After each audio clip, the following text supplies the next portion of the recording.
이번 공개 토론을 통해서 굉장히 다양한 의견들이 수집되고 그것이 이후에 정부 정책에 반영될 수 있으면 굉장히 좋을 것 같습니다. 그러면 시작하겠습니다. 첫 순서로 문세영 이사님부터 시작을 할 건데요. 문세영 이사님께서 경제 및 산업 분야 중요 이슈에 대해서 말씀해 주시겠습니다.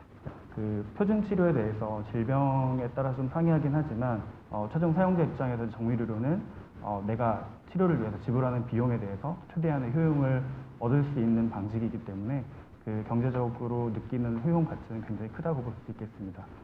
특히나 이제 유전체 데이터 분석을 통해서 질병이나 건강관리 서비스를 제공하는 것 외에도 유전체나 건강 데이터들을 가지고 그 데이터 자체를 관리한다거나 아니면 보험 서비스에 연계한다든지 아니면 그 기초 연구를 통해서 새로운 바이오마커를 발굴하고 새로운 진단법이나 신약 물질을 창출하는 이런 다양한 사업 기회가 있기 때문에 여러 그 섹터들에서 이 분야를 굉장히 매력적으로 보고 있는 것으로 확인이 되고 있습니다.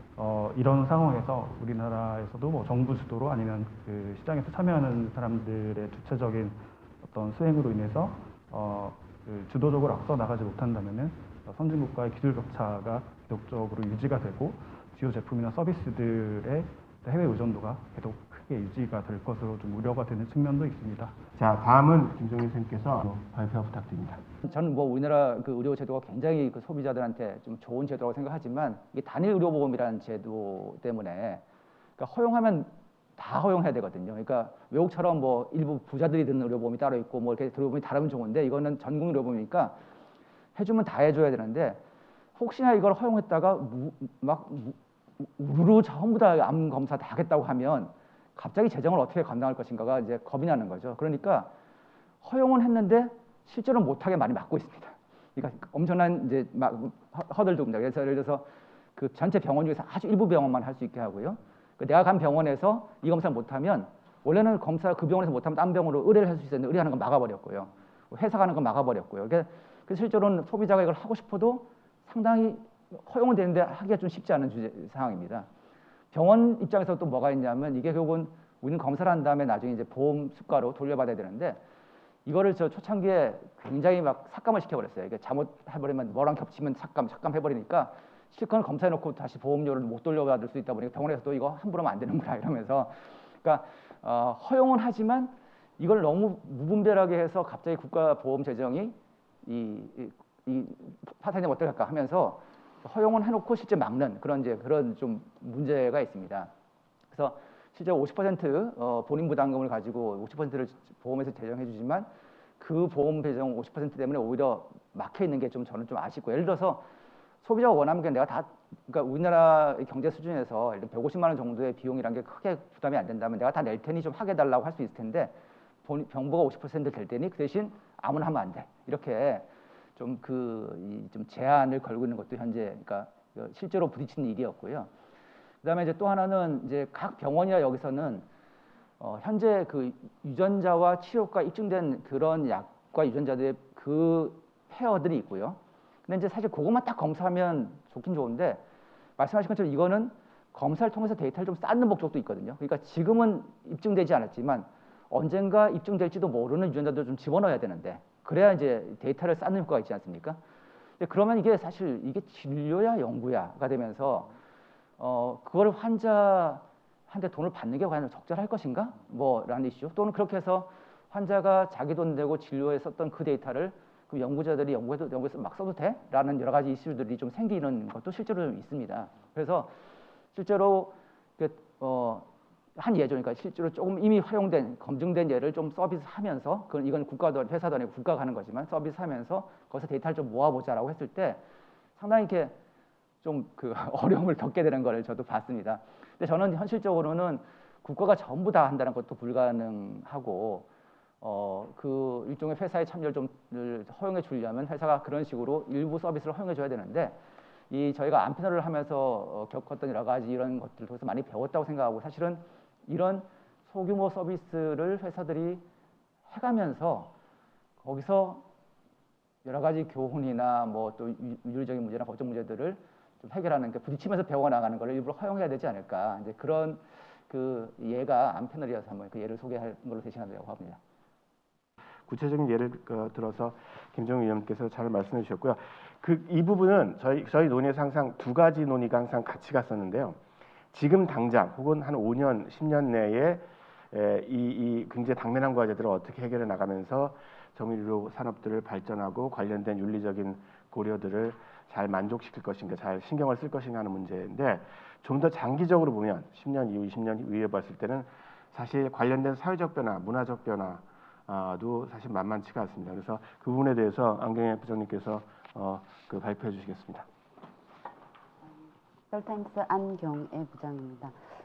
저 최근에 유전공학 전문가 한 분을 만나서 이제 유전체의 비밀을 인류가 아직 풀지 못한 것들이 많은데 어떻게 맞춤화하기 가능하겠느냐, 정밀의료가 우리가 실질적으로 거기에서 혜택을 얻을 수 있는 게 얼마나 있겠느냐고 좀 질문을 던져봤더니 그분이 하시는 말씀이, 우리가 운전을 하는 사람들이 모두 그 자동차 안에 모든 내부 구조를 알아서 하는 게 아니다. 자동차의 엔진 구조라든지 전체 구조를 100% 알지 못해도 운전을 해서 그 효용 가치를 얻을 수가 있다. 그런 얘기를 하시더라고요. 그리고 많은 전문가분들이 정밀의료에 대해서 얘기를 하시면서 우리가 솔직히 지금 과학기술적으로 풀지 못한 것들이 많다. 유전공학적으로도 가야 할 길이 멀다. 그리고 우리가 기술적으로는 많은 진화 단계를 거쳐야 될 것이고 그 기간이 하루 이틀에 걸릴 게 아니라 매우 긴 기간이 걸릴 거다. 그 전제에서 이제 정밀의료에 대한 사회 문화적인 노력을 해 가야 될 것 같습니다.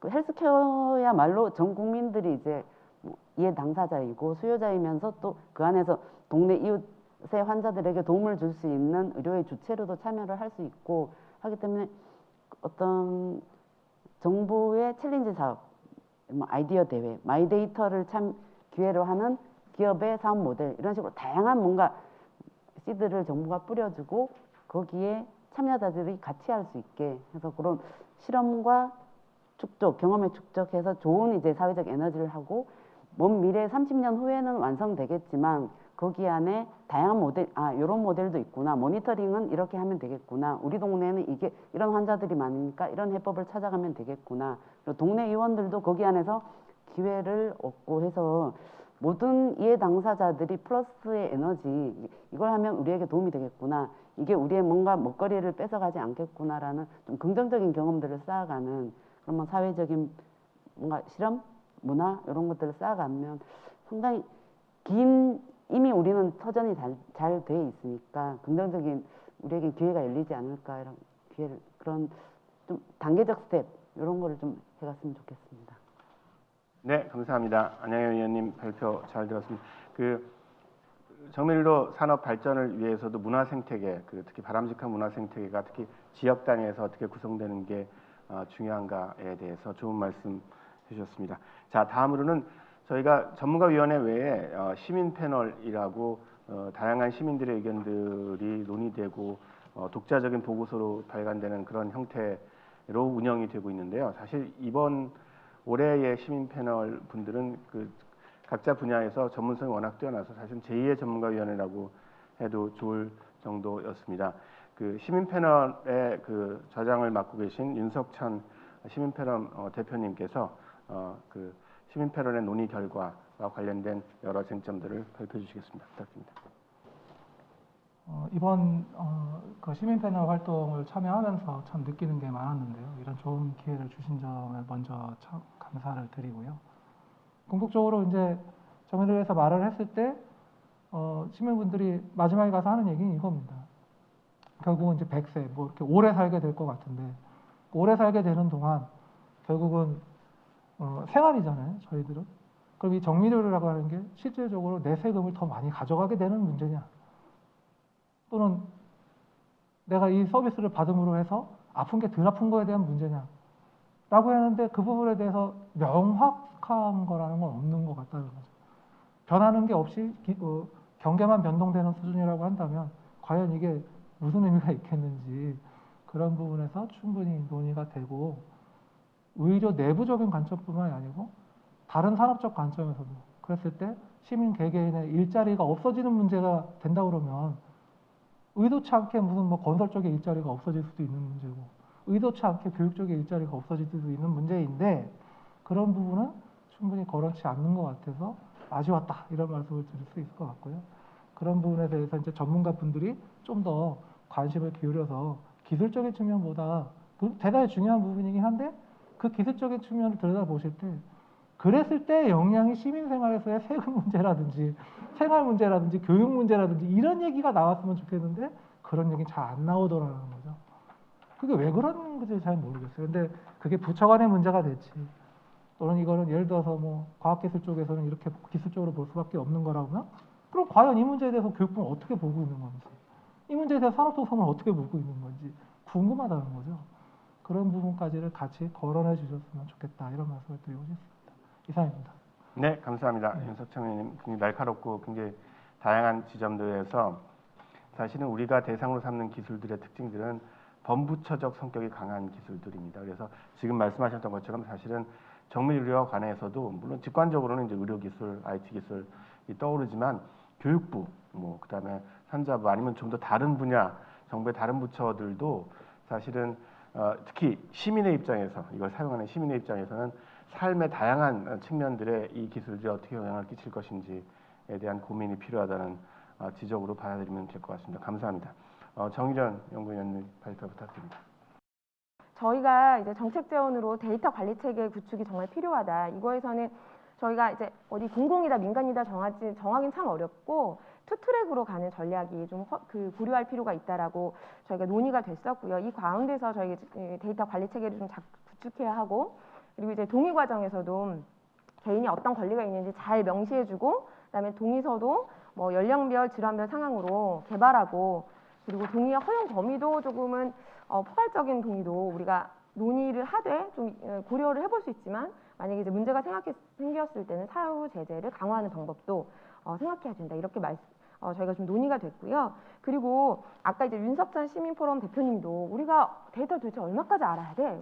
우리 교육을 받아야 되나? 이런 이야기를 하시잖아요. 그리고 저희가 이 이야기할 때 데이터 리터러시 얘기가 꼭 나오게 되는데 저는 개인이 의료기관이나 기업에게 도대체 제 데이터를 얼마큼 모으고 계신 거죠? 이 데이터는 언제 어떻게 보관하고 계신 거죠? 이렇게 묻기는 정말 어렵다고 생각해요. 왜냐하면 저희가 데이터를 잘 모르기 때문에.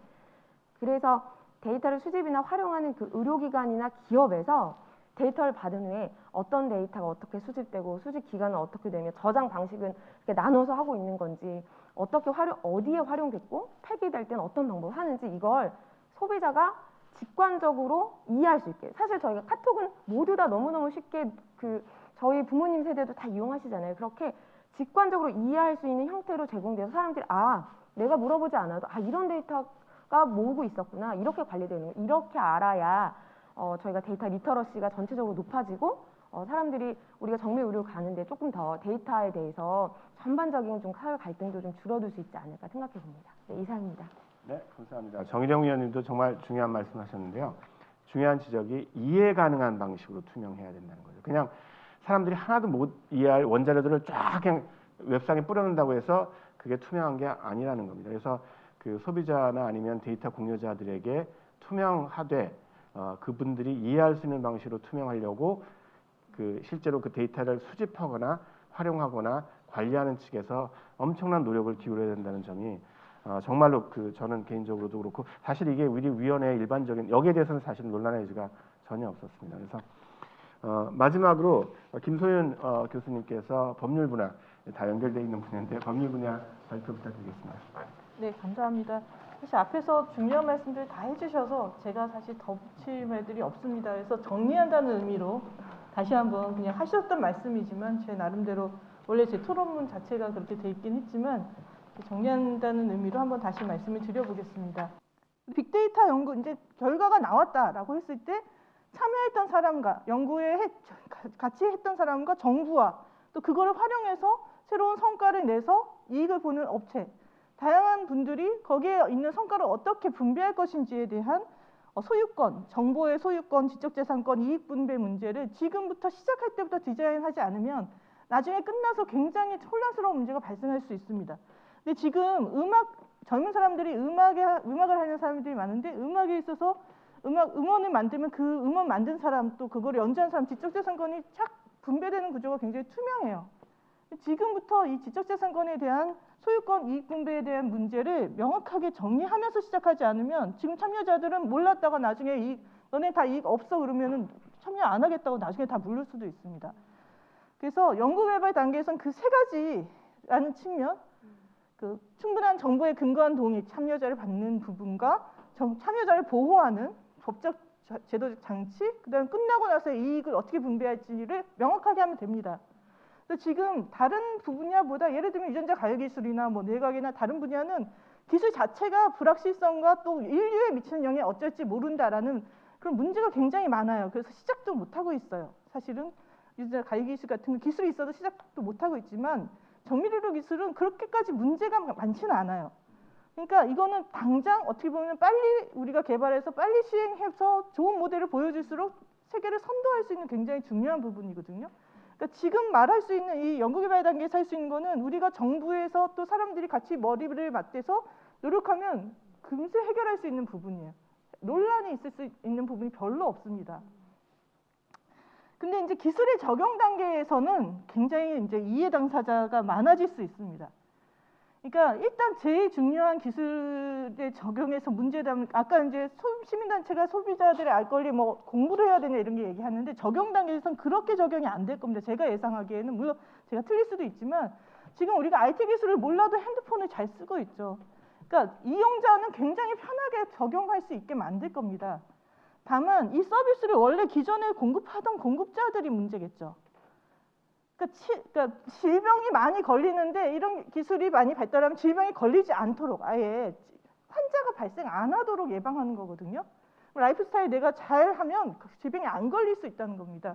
그러니까 무병장수 9988이 실현될 수 있는 기술이라고 이제 너무 낙관적으로 보지 말자고는 했지만 그게 맞는다면 의사가 필요 없는 거예요. 그래서 2050년에 대한 미래 예측하는 미래 보고서들 보면 의사나 병원이 필요 없다 이런 보고서들이 많습니다. 그래서 의료인 단체에 가서 제가 이런 얘기를 합니다. 정밀의료, 미래의료 예측하면 정밀의료 하면 의사 선생님들 필요 없습니다. 그러면 되게 한숨 쉬면서 우리는 앞으로 뭘 해야 되나. 그리고 예과생들한테 이런 얘기를 하면 앞으로 저는 무슨 과목을 선택해야 됩니까? 이런 고민을 해요. 그러니까 그만큼 의료 공급자들은 큰일 납니다. 근데 사실 아직 모르죠. 그리고 이 무병장수를 하자는 기술을 반대할 근거가 없어요. 의료의 의학적인 거에 궁극적인 목표거든요. 그러니까 의사들이 이 기술 개발을 반대할 이유도 없고 뭐 반대할 상황도 아니지만 실제로 이게 적용되는 30년 후 정도 돼서는 제일 문제점이 많은 집단이 의료인 집단일 것이다. 공급자 집단. 공급 형태가 그러니까 환자가 없으니까. 근데 그 사이에 이제 조금씩 변해가면서 이제 대비가 되겠죠 사회적으로. 일단 이 정도 마치겠습니다. 예, 2020년 기술영향평가 정밀의료 기술에 대한 그 공개 토론회를 여기서 저희는 마치도록 하겠습니다.